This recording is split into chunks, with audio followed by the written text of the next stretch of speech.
嗨，大家好，我是探评书，今天是2025年10月3号。这一期我们继续聊聊恒大清盘，聊聊中国的房地产。最近中指研究院发了全国百城房价指数。昨天前天咱们也分别介绍了一点。我看有网友说这个指数也是且看且珍惜这么下去的话，指不定什么时候这个报告这个指数就不让发了。这种事情也不是没发生过。9月百城二手房价环比下跌0.74%。同比下跌7.38%，已经是第41个月环比下跌。这个咱们在昨天节目介绍了41个月市场也终于从怀疑不安走向紧张局促，再到现在呢，已经变得好像无所谓了，麻木不仁了。就是很多业主一咬牙一狠心一跺脚不卖了。41个月每个月具体情况不一样，但是这几个月有一些不好的苗头。什么苗头呢？就是领跌的不再是3、4线城市了，领跌的却是一直被看好的一线城市。9月份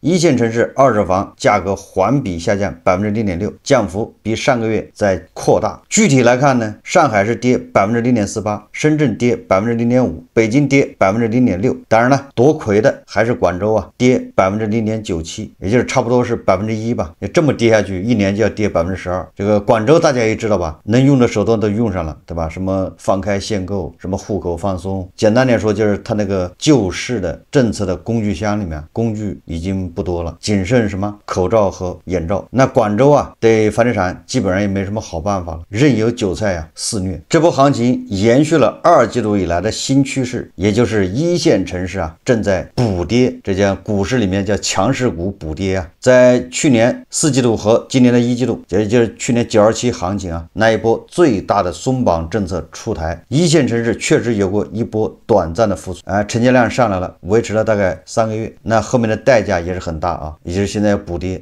当时很多人以为一线城市永远是神，你比如说这个经济学家马冠元，对吧？他当时就说了一线城市是稳了。我记得我当时还做了个节目，我说过1年再看，怎么可能这么稳呢？结果你看马冠元老师对北京上海放开限购已经没有信心了，那意思放开也没用了这是他前不久的那个视频大家还记得吧？去年927新政的时候我就说了，我当时2个观点一个观点就是北京上海的刚需房比较焦虑，比较难办，就是刚需房买吧又怕它后面要跌，不买吧怕它后面出政策要往上涨，那对于买房人来说他心里突突对吧？有2年、1年或者3年，他心里焦虑你想一想，如果你是个刚需房，你看上一套房子2.8万1平米，你本来想买，结果对吧？你看了哪个博主的说法，说后面还要跌，你没买，结果北京的出台什么减限购政策，一把放开了，他那2.8万涨到了3万、3.5万都是有可能的。虽然2年以后他可能又跌回来了，但是这2年他不舒服他焦虑他头发又白了好多如果他不跌了呢，就一直在3.5万，那他就后悔。所以我说北京上海这是刚需房非常难过，比较受煎熬，买还是不买？然后对吧？非刚需房就别买，等着。其他城市的都得等，无论你是刚需还是干啥的，你就等着就完了。第二个呢，我当时说吧，如果你想卖房，毫不犹豫就趁着现在有人来看房，不要再坐地涨价了，立马老老实实跟人家谈个价，甚至有的时候降都行，确保成交，赶紧出手。过了这个村没有这个店。但是我的节目里面说的非常明确你看看现在媒体天天都说这个中介不讲武德，对吧？批评中介 PUA 业主，你说这都是什么世道去年这个时候，对吧？刚放开的时候，哪有什么中介 PUA 业主很多业主还翘起来是吧？连夜涨价，这房子涨50万、涨80万的，现在后悔了吧？对吧？所以当时想卖房的当时抓住那一波，赶紧出手，也要少操很多心确实那是很多卖房人最后一个逃生窗口可惜当时很多人不断自我怀疑，没有下定决心。现在后悔没卖的，那都是当时没看我节目的。所以现在得忍受中介的 PUA 煎熬，对吧？你但凡想卖房，你一往中介那一挂，你听到的都不是好消息，对吧？中介要么嫌你挂价太高，你要挂得高，他就不显示你的房子，不给你带看，就人家有买房的不往你的带对吧？你被迫在他的暗示下挂最低价，然后还得告诉他，如果诚心想买，价格还可以谈。现在是中介 PUA 你，要不了多长时间你就开始自我 PUA 了，对吧？这用不着中介 PUA 你你自己开始自我 PUA。为什么呢？你看啊，科尔瑞数据显示啊，仅8月这1个月，北京就有近1.8万套二手房上新，同比增长33%。就是北京的8月份二手房卖的也多了一点啊，结果你卖货的速度永远没有这个上货的速度快，所以那个库存是越卖越多啊。1到8月，北京新增的二手房挂牌达到14万套，而深圳更夸张，8月新增挂牌同比增长94%，上海同比增长51%。海量的挂牌意味着家庭资产负债表承受不住，意味着业主的心态转向降价求生。随着这个挂牌量的增加啊，那这个价格防线肯定还是要步步失守啊。一线城市的二手房市场正在让无法决策的人付出代价，这也是一种黑暗森林法则。不同城市现在差距非常大。9月，二手城市二手房价格环比下降0.87%，跌幅比一线还大，并且也是在加速下跌。但3线城市环比下降0.68%，跌幅反而在收窄。那有人就说了，你看看啊，3线稳了，这个说法啊不对，片面了。3线的价格下跌慢了，收窄，不是它稳了，而是因为它没有成交了，没有流动性了，这是最狠的，意味着你想卖卖不掉。一辆汽车啊，在路上突然停下来了，你以为它是到了目的地自己停下来的，但实际上不是的啊，或许它是因为没有油了停下来了。对于很多3、4线城市和县城的房产而言，现在最可怕的已经不是价格下跌，而是流动性的枯竭，房子卖不掉，挂牌1年都无人问津，价格跌多少又有什么意义？1、2线城市还在流血，还在阵痛，但这至少说明它还是一个活着的市场，也就是你降价还能卖得掉。有的城市已经到了降价卖不掉的地步了，那就是鹤岗话嘛，对吧？你说你这房子多好多漂亮，那也就值个3、5万。1、2线问题和3、4线不同，一部分原因是1、2线过去几年泡沫相对更高，所以冲击也更大。另一部分原因是一个很多人忽略的变量，新房正在挤压二手房生存空间。这个我们在节目也一直说啊，对吧？什么第4代住宅，什么好房子，总之啊，这概念层出不穷，对吧？得房率120%，那这些不管怎么说啊，反正对那个老房子来说，那都是降维打击。所以呢，二手房那只能是，对吧？加速下跌啊。关键这些新房子、新一代住宅，它还没涨价，那就是变相，实际上它是一种降价。那你说这个二手房能扛得住吗？所以这个从这个中指研究院发布的9月啊百城二手房价这个来看啊，9月份房价是加速下跌。那10月份呢？看看这11怎么样，对吧？如果11没有什么亮点，那肯定是继续加速下跌。如果11有亮点，那也就是说它没有加速，但是还在下跌，应该是这么一个表现。你比如说吧，每日经济新闻报道啊，说10万家新房称霸上海楼市，二手房中介称大跌不太会，但涨回去更难，好像说的就是上海的楼市啊。这个每日经济新闻它是采访了上海的几个中介门店啊，反映上海的新房和二手房一个情况，咱们看一看啊。说今年生意还行，虽然和前2年相比肯定不好做。上海静安区一家我爱我家门店中介向每日经济新闻记者表示，综合公开资料看，10月1号，根据上海市房管局披露的数据，上海9月1、2手住房累计成交207万平方米，环比增加8%，同比增加24%。也就是说，这个它成交量是增加了啊。其中得益于新开盘项目认购水平提升，以及在售项目销售放量，1手住房成交55万平方米，环比增加28%，同比增加14%；二手住房成交1.8万套，环比增加3%，同比增加27%。上海楼市分化中走过金九，全力冲刺银10，有的楼盘算不上市中心，但顶着10万加的价格，5个月卖了超1000套，也有同样区位的新盘，开盘至今晚签率仅12.6%。前9个月上海市场表现还不错，新房量稳价升，二手房成交量也稳住了，市场一直处在调整过程中，成交量能有这样的表现，新政还是有所发力的。2025年上海楼市开局即冲刺，头部房企加速供货。2024年11月底诞生的溢价40%的新杨思帝王，仅2个多月后就把展厅开进了山姆会员店和中高端商场，随后便是一连串紧锣密鼓的销售动作。9月27日开盘期间，翠云乐府官宣迎来第1000位购房业主，也就是说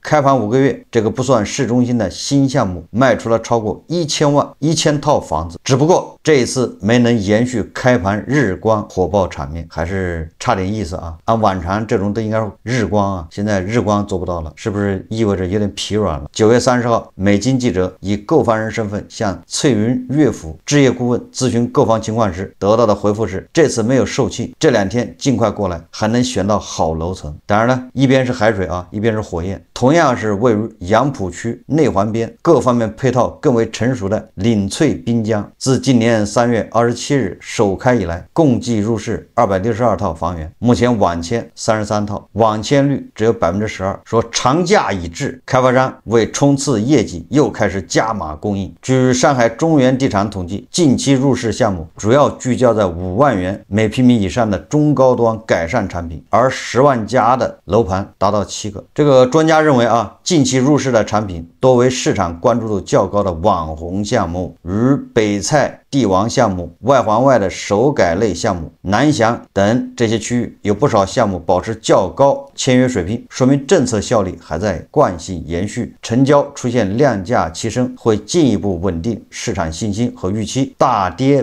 不太会，但涨回去更难。新政后，上海二手房成交逐步回暖。从上海市房管局披露的数据来看，自沪6条实施后啊，二手住房日均成交609套，较8月政策前增加12%，且呈现逐周提升、周末冲高的特征。不过，以价换量几乎成为市场共识，也就是业主降价啊。中指研究院认为啊，上海新政之后，置换链条被逐步激活。其研究数据显示，新政出台首周二手房交易量环比增长8.5%，显示出政策对市场情绪的及时提振作用。第二周成交量即出现9.3%的环比回落，你说说啊，第一周涨8.5%，第二周就回落9.3%，你说这叫什么事啊？这到底是涨了还是跌了呢？随着金九银十传统销售旺季到来，后续2周市场成交量逐步回升，环比增幅分别达到5.2%和7.8%。这一趋势说明政策效应正在温和而持续的向消费端传导。专家坦言啊，成交量还是在的，市场总有买房自住的需求。从今年以来二手房热度来看，据58安居客研究院统计数据，1到9月上海二手房成交19.1万套，同比增长17.6%，二手房挂牌量13.68万套，同比减少2.4%，平均找房热度64.3%，微降0.3%。当下真实成交中，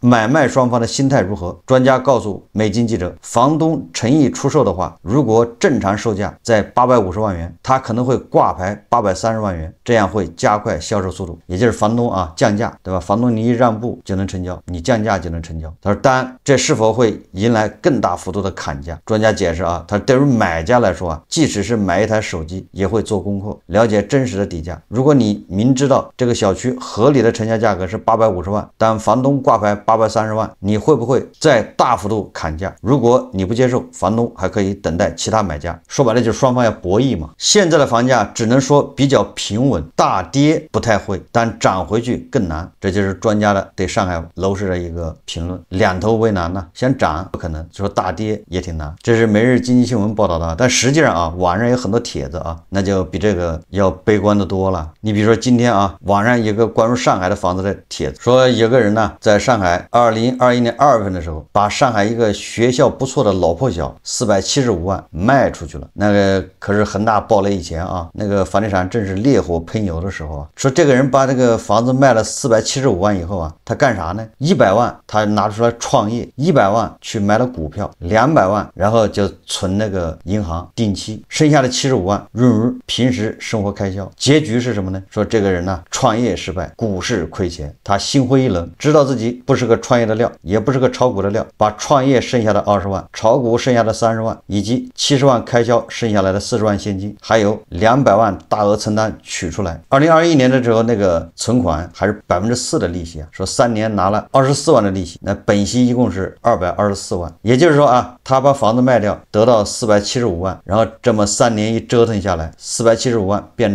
成了314万，缩水多少啊？缩水30%吧。不过幸运的是啊，说他通过中介啊，发现自己卖掉的小区啊，他那个一模一样的房子现在只需要244万，于是他又花了244万把这套房子又买下来了。这样他和3年前相比啊，他是一样的，还是这套房子，然后他手上多了70万的现金，这简直就是个喜剧啊，对吧？喜出望外，3年折腾下来，虽然充满了失败，对吧？但是最终他手上多了70万现金，这让我想起了那个6.1万个比特币大案，那个叫赵志敏的，有心栽花花不成，无心插柳柳成荫。他把自己的这个赃款呢，一部分啊买了6万个比特币，一个是$1000的价格，差不多就那个价格，现在居然已经涨到了11万美金一枚啊！他拥有的那个比特币好像是460亿美金吧，不是460亿人民币，相当于啊。所以有的时候人的成功啊，不全是自己的努力啊，那更多的是运气啊。我们再看一段视频。这是什么楼？这是新乡恒大玉湖天下，投资约8亿，被称史上最贵大门。南天门在他面前也得称小弟。这是什么楼？这是贵阳恒大文化旅游城，投资1200亿，占地约8000亩，被称为贵州最壮观烂尾楼。这是什么楼？这是恒大的健康城，占地面积3000多亩，是广西最大的烂尾楼盘。这是什么楼？这是安徽寿县的恒大阳光半岛，投资60亿，打算建超5星级酒店，如今已荒废10年有余，已成安徽省最大烂尾楼。这是什么楼？这是荒废已久的四川眉山恒大同世界，同样荒废的还有江苏句容恒大同世界、太仓恒大旅游城。这是什么楼？这是重庆恒大云喜。这是什么楼？这是恒大地丰江，是福建最大的烂尾项目。这是什么楼？这是恒大的恒驰汽车超级工厂，总投资1600亿，但几年来只卖出1300多辆汽车，如今工厂已全部荒废。这是有人啊，把全国各地烂尾楼啊给它做了个汇总，这还不是全部啊，这只是比较出名的烂尾楼，占地比较大。这个烂尾楼啊，不光是在什么城郊2、3线城市，实际上北京、上海也有很多，就是北京的通州都有很多烂尾楼，一停在那儿10来年都没人动。有很多人总是问啊，他说恒大那2万亿去哪儿了，对吧？融创1万多亿去哪儿了？那有一部分啊就在这个烂尾楼上面，你看钱在这儿，钱扔进去了，对吧？形成的资产就是这种东西，最后你还得花钱去拆它，你想把它拆掉，你要花钱的，它自己不会消失啊，对吧？敲完这些垃圾还得找地方处理，建筑垃圾啊，这都要花钱，很多财富啊就这么浪费掉了。国庆小长假已经过去3天了啊，媒体关于楼市火爆的这个报道啊，终于出现了，这个可不太好找啊。这就是中国房地产报报道的广州楼市热销，他们卖爆了，熟悉的味道啊，熟悉的配方。这个文章我就不全面介绍了啊，我只介绍几点啊。他说购房痛点难解，这虽然啊这个广州很多楼盘啊全部是降价促销，这个很多降幅都在2%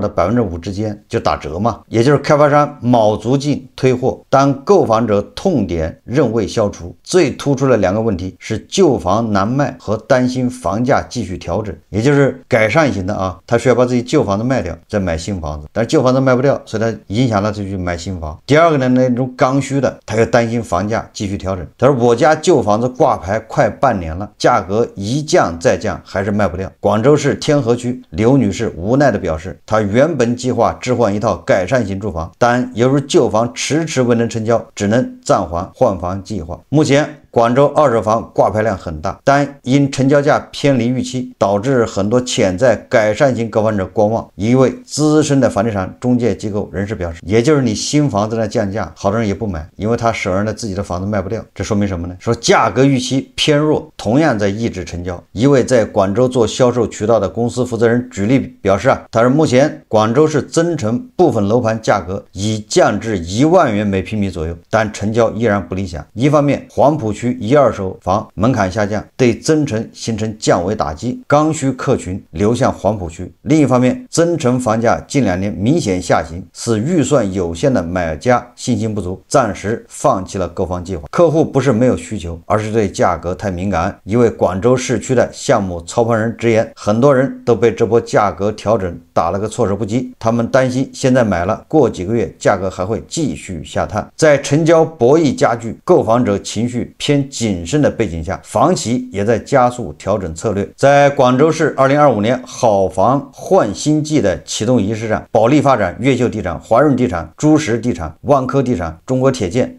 都是国企央企头部房企共同承诺将坚守品质底线，稳定价格预期，实行透明交易，以实际行动共建广州品质人居标杆。专家表示从购房者角度来看，目前反而是一个相对轻松的买房时机，产品品质好，价格也处于相对低位，购买的性价比非常高。房地产市场人士普遍认为，房企有效的营销活动开展将进一步激发市场活力，增强购房者信心，促进市场回稳回暖。韭菜就是买涨不买跌，你只要还有下跌的预期，那韭菜他就不会去买，对吧？除非是被逼急了。你的新房做的营销活动越多，让利越多，那韭菜就越要等，对吧？他认为明年你让利还会更多。这个趋势短时间很难扭转。国家统计局数据显示8月份广州新建商品住宅价格环比下降 0.2%， 同比降幅达 4.8%， 仍处在下降通道之中。韭菜也知道叫右侧交易就是下降通道你不能去买，因为你不知道这是不是半山腰